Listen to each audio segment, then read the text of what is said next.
এখন থেকে আপনার বাপ দাদার অথবা তার বাপ দাদার কোথায় কতটুক জমি রয়েছে আপনারা ঘরে বসেই কিন্তু চেক করতে পারবেন যে কতগুলো জমি রয়েছে। সেক্ষেত্রে আর ভূমি অফিসে যায় আপনাদের চেক করতে হবে না, আপনি ঘরে বসে মোবাইল ফোন দিয়ে কিন্তু চেক করতে পারবেন কোথায় কতটুক জমি রয়েছে। তো কিভাবে সেটি করবেন চলুন আমি দেখিয়ে দিচ্ছি। ভিডিওটা কিন্তু খুবই গুরুত্বপূর্ণ, প্রত্যেকে শেয়ার করে রাখবেন, যে কোনো সময় প্রয়োজন পড়বে এরকম ইম্পর্টেন্ট ভিডিওগুলো পেতে পেজটিকে প্রত্যেকে ফলো করবেন। প্রথমে আপনার ফোনে গুগল অপশনে আসবেন, এখানে আসার পর আপনারা সার্চ অপশনে লিখবেন ই-পর্সা.বিডি লেখা আপনারা সার্চ করবেন। দেখুন এখানে যে ওয়েবসাইটটি রয়েছে আপনাদের মাঝে দেখিয়ে দিচ্ছি। এই ওয়েবসাইটের উপর আপনারা ক্লিক করবেন। ক্লিক করার পর এখানে দেখুন সার্ভে খতিয়ান নামে একটা অপশন রয়েছে, সার্ভে খতিয়ান এই অপশনের উপর ক্লিক করবেন। ক্লিক করে আপনারা যে কোনো একটি বিভাগ সিলেকশন করে দিবেন, আপনি যে বিভাগে সেই বিভাগ আপনারা সিলেকশন করে দিবেন। আমি রাজশাহী বিভাগ সিলেকশন করে দিলাম।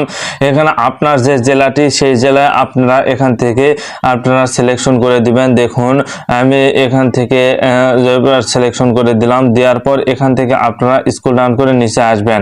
স্ক্রল ডাউন করে নিচে আসার পর আপনার উপজেলা কোনটি সেই উপজেলা আপনারা এখান থেকে সিলেকশন করে দিবেন। এখান থেকে আমি উপজেলা সিলেকশন করে দিলাম, উপজেলা সিলেকশন করলাম। এখান থেকে সিলেকশন করার পর আপনার খতিয়ানের ধরন কি, ঠিক আছে। এখানে আমি খতিয়ানের ধরনটি আমি দিলাম BRS, এখানে খতিয়ানের ধরনটি আমি দিয়ে দিলাম। দিয়ে দেওয়ার পর এখন এখানে মৌজা, আপনি কোন মৌজায় অঙ্গিকে কাজ করতেছেন বা আপনার কোন মৌজায়, এখান থেকে আপনারা মৌজা যে কোনো একটি মৌজা সিলেকশন করে দিলাম। আমি এখানে উদাহরণস্বরূপ যে কোনো একটি মৌজা সিলেকশন করে দিলাম, এখানে আকালব সিলেকশন করে দিলাম। দেওয়ার পর এখান থেকে আপনারা দাগ নাম্বার বসিয়ে দিবেন।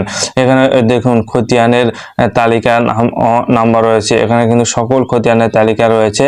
এখান থেকে আপনারা যে কোনো ধরনের খতিয়ানের উপর আপনারা তালিকার অপশনের উপর ক্লিক করবেন।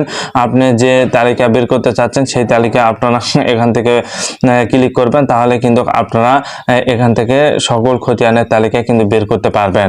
সব বন্ধুরা এভাবে কিন্তু যে কোনো ধরনের খতিয়ানের তালিকা বের করা সম্ভব বা যে কোনো ধরনের জমির কাগজপাতি বের করা সম্ভব।